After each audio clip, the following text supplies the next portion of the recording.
Good morning student. Nirmal PG college की online class में आपका स्वागत है। मैं अंकित जैन आपको ऑर्गेनिक केमिस्ट्री पढ़ा रहा था। ऑर्गेनिक केमिस्ट्री में अपन यूनिट सेकंड की बात कर रहे थे।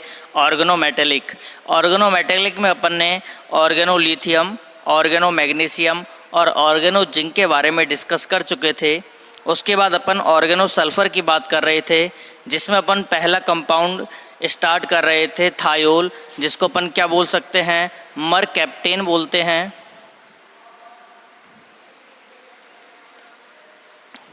जिसकी मैंने तुमको कल कुछ chemical reactions method of preparation की बात की थी, इनके नॉमेनक्लेचर की बात की थी।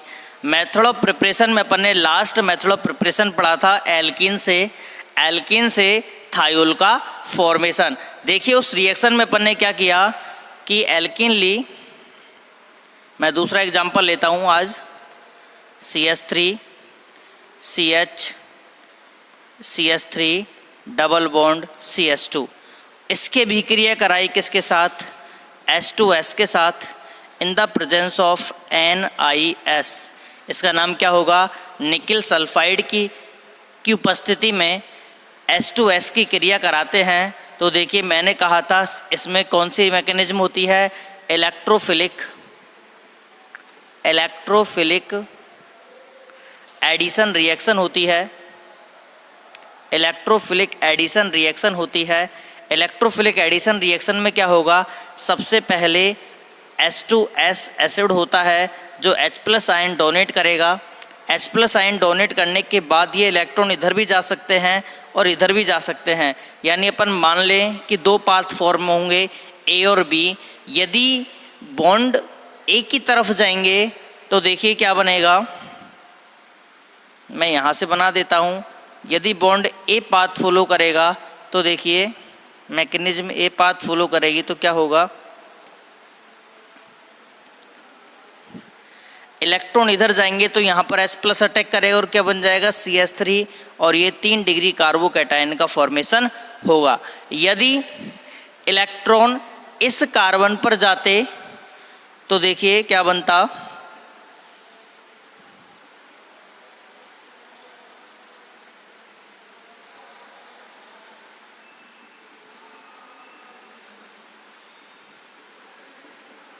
ये है 3 डिग्री कार्बोकैटायन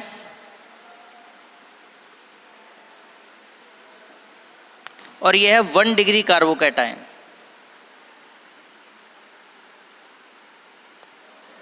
ये 3 डिग्री कार्बोकैटायन है, ये 1 डिग्री कार्बोकैटायन है। आपको कार्बोकैटायन की स्टेबिलिटी का ऑर्डर पता ही होगा कि 3 डिग्री कार्बोकैटायन मोर स्टेबल होता है किससे, 2 डिग्री से, और 2 डिग्री कार्बोकैटायन ज़्यादा स्टेबल होता है किससे, 1 डिग्री से। ये इनकी स्टेबिलिटी का ऑर्डर है। और मैंने आपको कल की क्लास में बताया था कि मोर स्टेबल कार्बोकैटायन से मेजर प्रोडक्ट का फॉर्मेशन होता है। तो अपन जानते हैं कि 3 डिग्री कार्बोकैटायन ज़्यादा स्टेबल है, तो मेजर प्रोडक्ट किससे बनेगा, 3 डिग्री कार्बोकैटायन से बनेगा।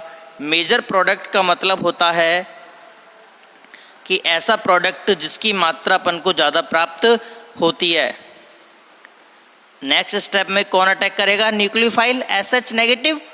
H+ ने यहाँ पर अटैक कर दिया तो क्या बचा, SH नेगेटिव, जो जिसने कहाँ पर अटैक कर दिया, नेक्स्ट स्टेप में। और अपन को क्या प्राप्त हो गया, 3 डिग्री थायोल फॉर्म हो गया। ठीक है, जो कैसा होगा, मेजर प्रोडक्ट होगा। कैसा प्रोडक्ट है, मेजर प्रोडक्ट है। जबकि इससे जो बना हुआ थायोल होगा वो देखिए इसने यहाँ पर अटैक किया है तो CH3 H CH2 SH 1 degree thiol का फॉर्मेशन होगा। 1 डिग्री थायोल का फॉर्मेशन होगा, जो कैसा प्रोडक्ट बनाएगा, माइनर प्रोडक्ट बनाएगा। कैसा प्रोडक्ट बनाएगा, माइनर। क्या बात समझ में आ गई कि अपन एल्कीन से थायोल का फॉर्मेशन किस प्रकार कर सकते हैं। आगे देखिए, आगे अपन पढ़ते हैं थायोयूरिया। थायोयूरिया से थायोल का फॉर्मेशन, थायोयूरिया से थायोल का फॉर्मेशन। ध्यान रखना है यहाँ पर मैकेनिज्म कौन सी फॉलो हो रही है, इलेक्ट्रोफिलिक एडिशन रिएक्शन फॉलो हो रही है। अपन फाइनल ईयर में आ गए, नेक्स्ट स्टेप अपना कंपटीशन होगा। लाइफ का जो नेक्स्ट स्टेप है वो अपना कौन सा होगा, कंपटीशन होगा। तो अपन को उसके लिए भी प्रिपेयर्ड होना है। तो अपन को देखना है कि कौन सी मैकेनिज्म किस प्रकार होती है और उसके लिए क्या क्या कंडीशंस होती हैं। ठीक है, आगे देखो, आगे मैं बता रहा था कि थायोल का फॉर्मेशन किससे, वाई थायोयूरिया, थायोयूरिया। देखिए यूरिया का सूत्र क्या होता है, यदि मैं यूरिया की बात करूं, इसका सूत्र क्या होता है, NH2 C double bond O NH2। पहला ऑर्गेनिक सबस्टांस है जिसको लेबोरेटरी में बनाया गया है, क्या नाम है इसका, यूरिया। यदि यूरिया में ऑक्सीजन की जगह कौन आ जाए, सल्फर आ जाए, यूरिया में ऑक्सीजन की जगह कौन आ गया, सल्फर आ गया, तो इसको अपन क्या बोलेंगे, थायोयूरिया। क्या बोलेंगे, थायोयूरिया। क्या नाम है इसका, थायोयूरिया। बात समझ में आ गई ना। यूरिया क्या होता है, NH2CO, NH2 को अपन क्या बोलते हैं, यूरिया बोलते हैं। यदि यूरिया में ऑक्सीजन के स्थान पर अपन ने क्या लगा दिया है, कार्बन डबल बॉन्ड सल्फर लगा दिया, इसको अपन क्या बोलेंगे, थायोयूरिया। और जब इसकी अभिक्रिया कराई जाए CH3Br के साथ, इसकी अभिक्रिया किससे कराएं, CH3Br के साथ कराएं, तो देखिए क्या होता है, इस सल्फर पर क्या होते हैं, लोन पेयर होते हैं। ये लोन पेयर इस कार्बन को डोनेट होता है और ब्रोमीन इलेक्ट्रॉन लेके निकल जाता है। यह वाली मैकेनिज्म कहलाती है SN मैकेनिज्म। अपन बोले न्यूक्लियोफिलिक सब्स्टिट्यूशन रिएक्शन होती है। और देखिए क्या बनेगा, कार्बन डबल बॉन्ड सल्फर, यहाँ पर है NH2, यहाँ पर है NH2। सल्फर ने अपने इलेक्ट्रॉन किसको दे दिए, CH3 को दे दिए। तो ये सल्फर और CH3 के बीच में बॉन्ड बन गया, इसने अपने इलेक्ट्रॉन दिए हैं, इसलिए सल्फर पर कौन सा चार्ज आ गया, पॉजिटिव चार्ज आ गया। बात समझ में आ गई, कैसे स्ट्रक्चर बनी है वो समझ में आ गया। वापस देख लीजिए, NH2 ये वाला कार्बन, उसके बाद ये सल्फर है, सल्फर ने अपने लोन पेयर किसको दिए हैं, CH3 को दिए हैं। आगे देखिए क्या होता है कि नाइट्रोजन के लोन पेयर अपने बॉन्ड के इलेक्ट्रॉन देते हैं और इलेक्ट्रॉन किसके पास आ जाते हैं, सल्फर के पास आ जाते हैं। यानी यहाँ पर एक रेजोनेटिंग स्ट्रक्चर बनने की पॉसिबिलिटी है कि यहाँ पर NH2 डबल बॉन्ड कार्बन, ये NH2 सिंगल बॉन्ड S और यहाँ पर CH3, सिंगल बॉन्ड S और यहाँ पर CH3। ठीक है, ये कैटायन बना, यहाँ पर इस पर पॉजिटिव चार्ज आ जाएगा, ये कैटायन बना है और ब्रोमीन इसके बाहर काउंटर आयन के रूप में प्रेजेंट होता है। ऐसे ही यहाँ पर एक कैटायन बना है और ब्रोमीन इसके काउंटर आयन के रूप में प्रेजेंट होता है। अब इन दोनों रेजोनेटिंग स्ट्रक्चर के लिए अपन देखते हैं कि इसकी रेजोनेटिंग हाइब्रिड क्या होगा। रेजोनेटिंग हाइब्रिड या रेजोनेंस हाइब्रिड मॉलिक्यूल की एक्चुअल स्ट्रक्चर होती है, यानी रियल स्ट्रक्चर होती है। तो देखिए इसका हाइब्रिड अपन कैसे बनाएंगे,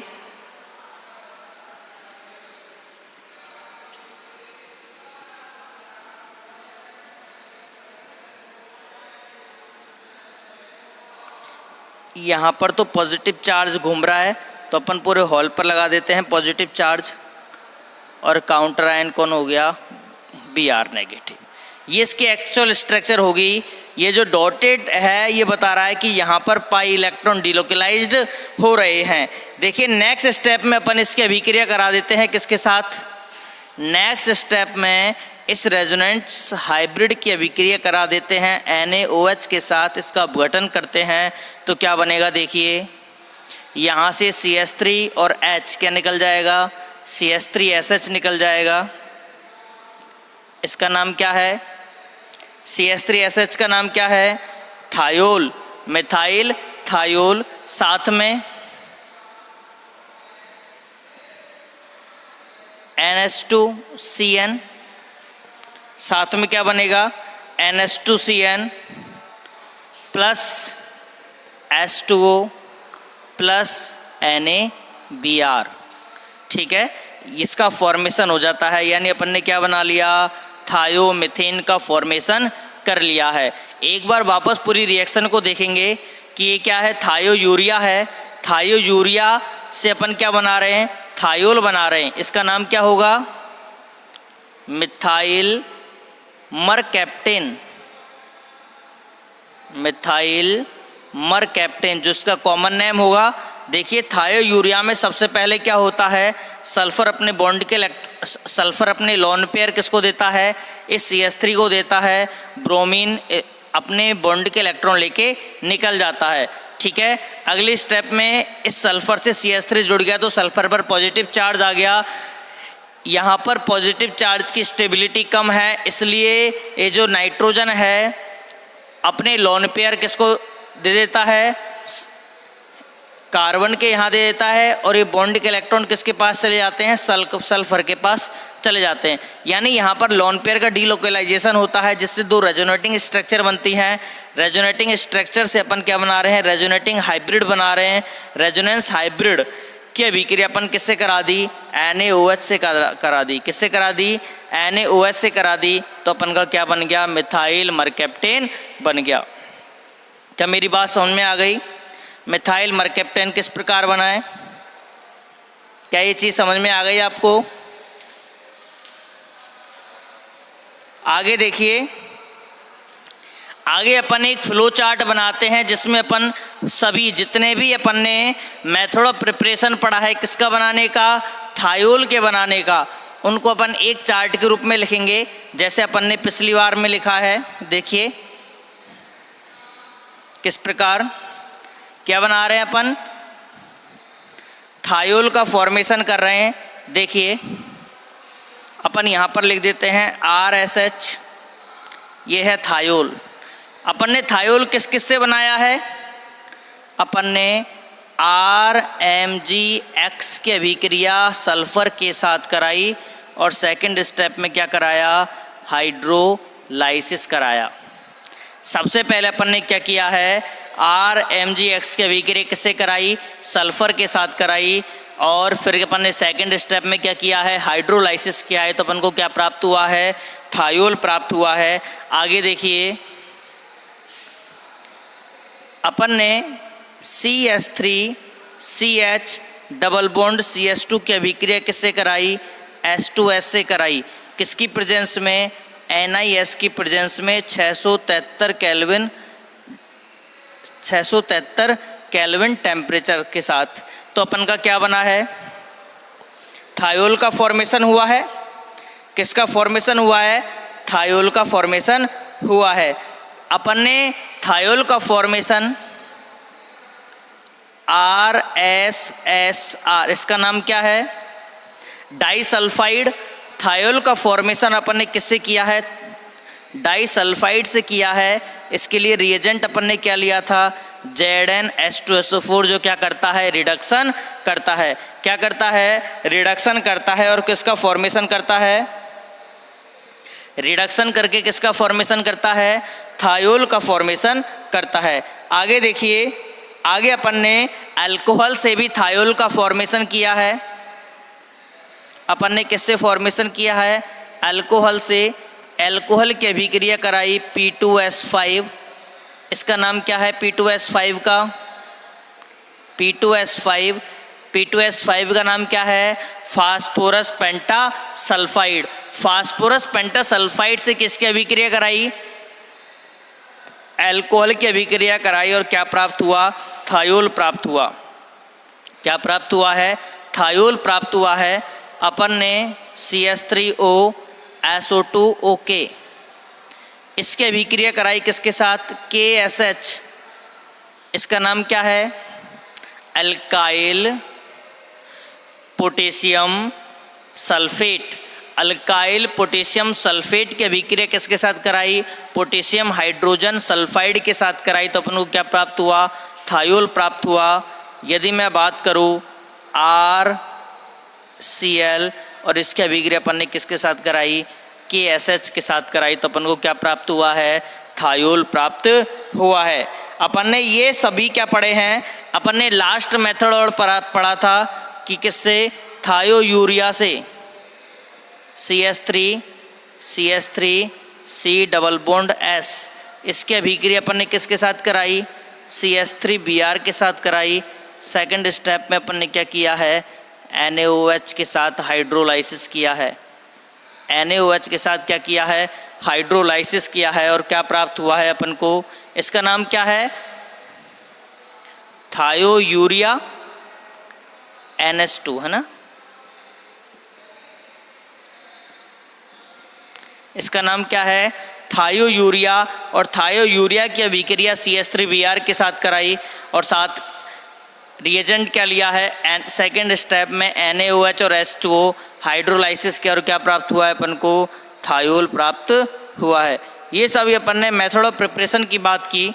आगे देखो, आगे अपन बात करते हैं इसकी फिजिकल प्रॉपर्टीज़ की। किसकी बात करते हैं, फिजिकल प्रॉपर्टीज़ की, फिजिकल प्रॉपर्टीज़ ऑफ थायोल। अब देखो, एक साथ रिएक्शन लिखने का क्या लाभ है कि अपन को रिएक्शन ज़्यादा समय तक याद रहेंगी और अपन इसका रिवीजन फटाफट कर सकते हैं। ठीक है, आगे देखो, आगे अपन पढ़ते हैं physical properties, physical properties of thiol. Thiol की फिजिकल प्रॉपर्टीज़ पढ़ें तो देखिए, पहला तो क्वेश्चन के रूप में पढ़ेंगे। पहला क्वेश्चन है, अल्कोहल का बॉइलिंग पॉइंट थायोल संगत थायोल से ज़्यादा होता है क्यों। वापस सुन लीजिए, अल्कोहल का बॉइलिंग पॉइंट संगत थायोल से ज़्यादा होता है क्यों। इसका मतलब क्या है कि यदि एक तो इथाइल अल्कोहल है और एक है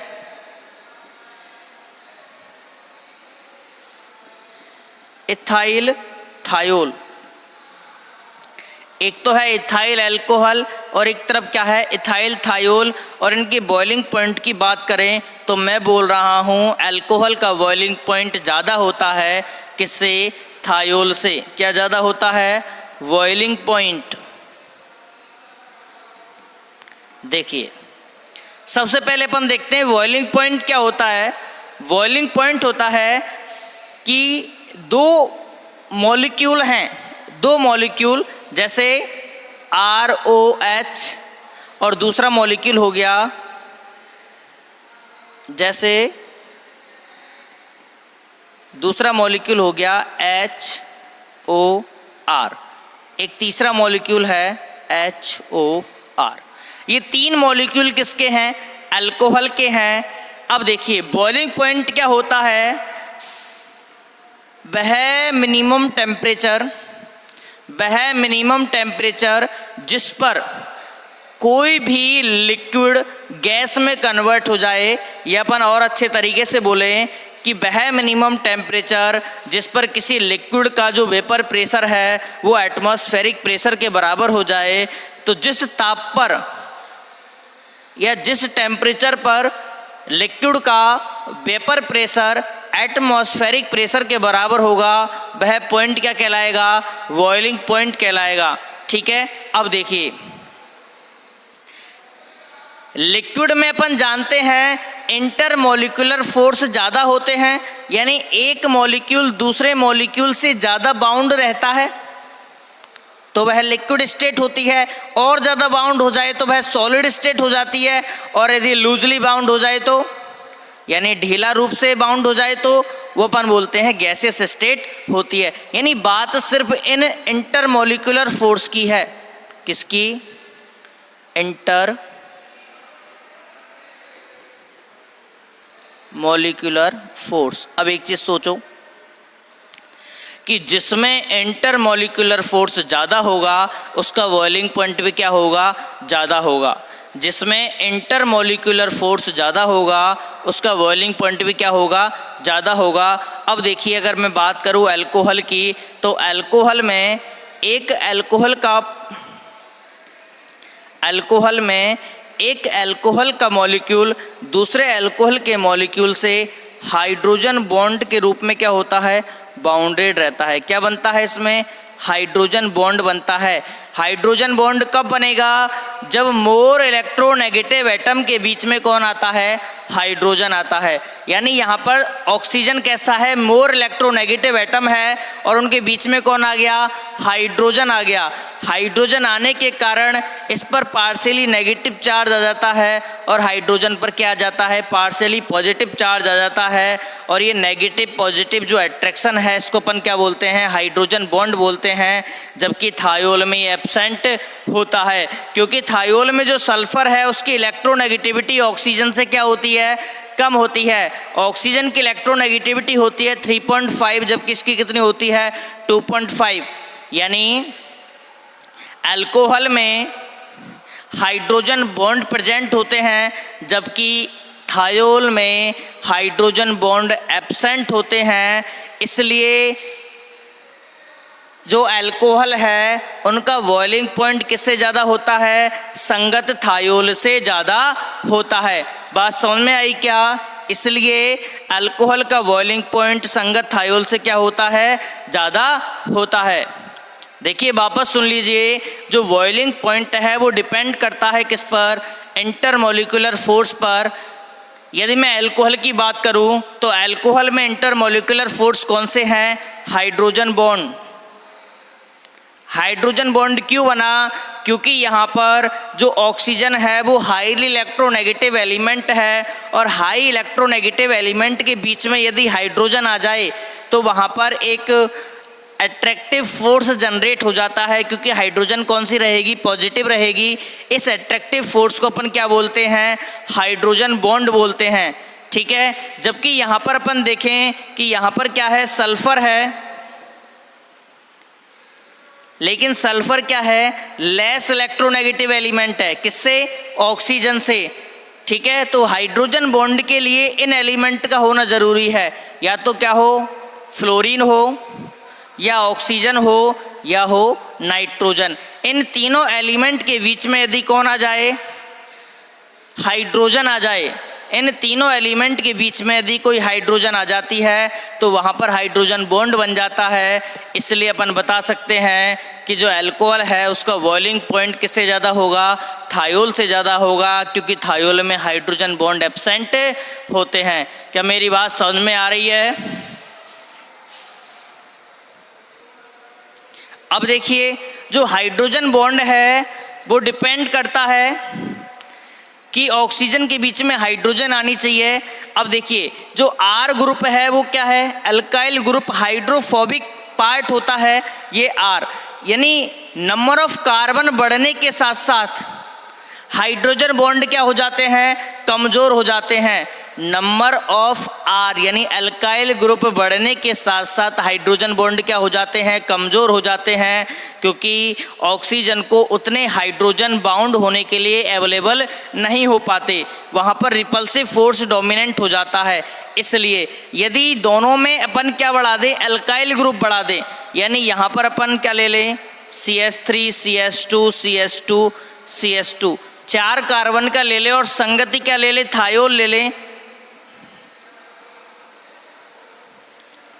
तो देखिए अभी भी बॉइलिंग पॉइंट तो इसका ज़्यादा होगा। लेकिन जहाँ पहले इथाइल अल्कोहल और इथाइल थायोल में यदि 2 या अपन बोले 10 डिग्री सेंटीग्रेड का अंतर आ रहा था, अब वहाँ पर 5 डिग्री सेंटीग्रेड का अंतर आएगा। यानी अपन बोल सकते हैं यदि नंबर ऑफ कार्बन बढ़ा दें, नंबर ऑफ कार्बन यदि थायोल में बढ़ा दें तो अल्कोहल के साथ जो बॉइलिंग पॉइंट का अंतर है वो धीरे धीरे क्या होता जाता है, कम होता जाता है। ठीक है, क्या होता जाता है, कम होता जाता है। बात समझ में आ गई। वापस सुन लीजिए, यदि अपन अल्काइल ग्रुप में नंबर ऑफ कार्बन एटम बढ़ाते चले तो धीरे धीरे अपन देखते हैं कि अल्कोहल और थायोल के बीच का जो बॉइलिंग पॉइंट का अंतर है वो धीरे धीरे कम होता जाता है।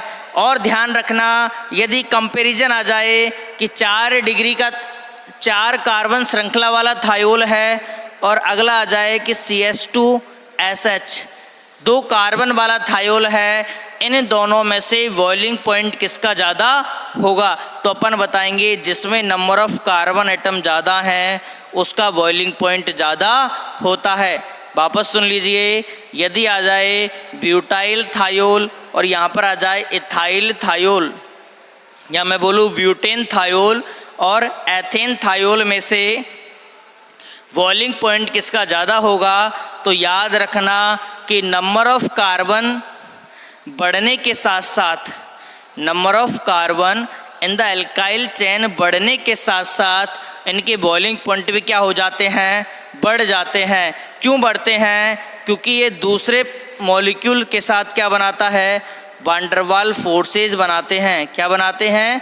Van der Waal forces. यानी इन दोनों मॉलिक्यूल के बीच में क्या जनरेट हो जाता है?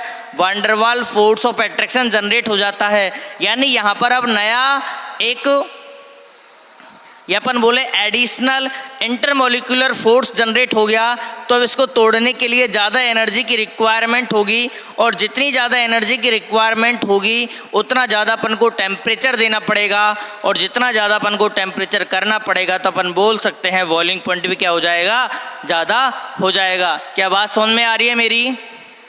देखो क्वेश्चन क्या आ जाए, क्वेश्चन ऐसे भी आ सकता है कि एथेन थायोल का बॉइलिंग पॉइंट ब्यूटेन थायोल से कम होता है। क्यों?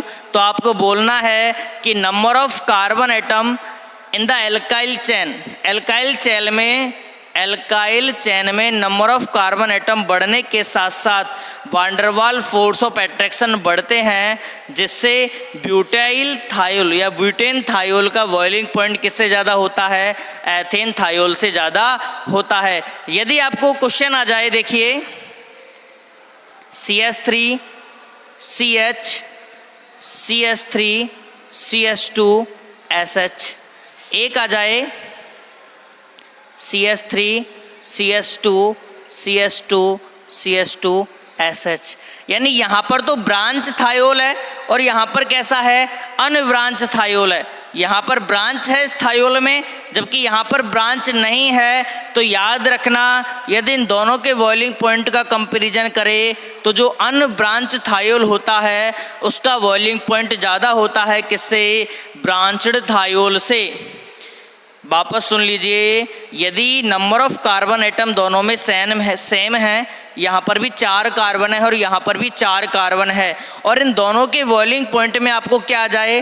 कंपैरिजन आ जाए कि इन दोनों में से किसका बॉइलिंग पॉइंट ज़्यादा होगा और क्यों होगा। तो अपन बताएंगे कि जो अनब्रांच थायोल है, यानी जो केवल लंबी चेन में थायोल है, इसकी कोई ब्रांच नहीं है, इसका बॉइलिंग पॉइंट ज़्यादा होता है। क्यों ज़्यादा होता है? क्योंकि अनब्रांच होने के कारण इसमें वांडरवाल फोर्स ऑफ अट्रैक्शन ज़्यादा हो जाता है। क्या ज़्यादा हो जाता है? वांडरवाल फोर्स ऑफ अट्रैक्शन ज़्यादा हो जाता है। इसलिए इसके बॉइलिंग पॉइंट भी क्या होते हैं? ज़्यादा होते हैं। किससे? ब्रांच थायोल से। क्या मेरी बात समझ में आ रही है? आगे का जो फिजिकल प्रॉपर्टीज़ हैं वो अपन नेक्स्ट क्लास में करेंगे। तब तक के लिए धन्यवाद।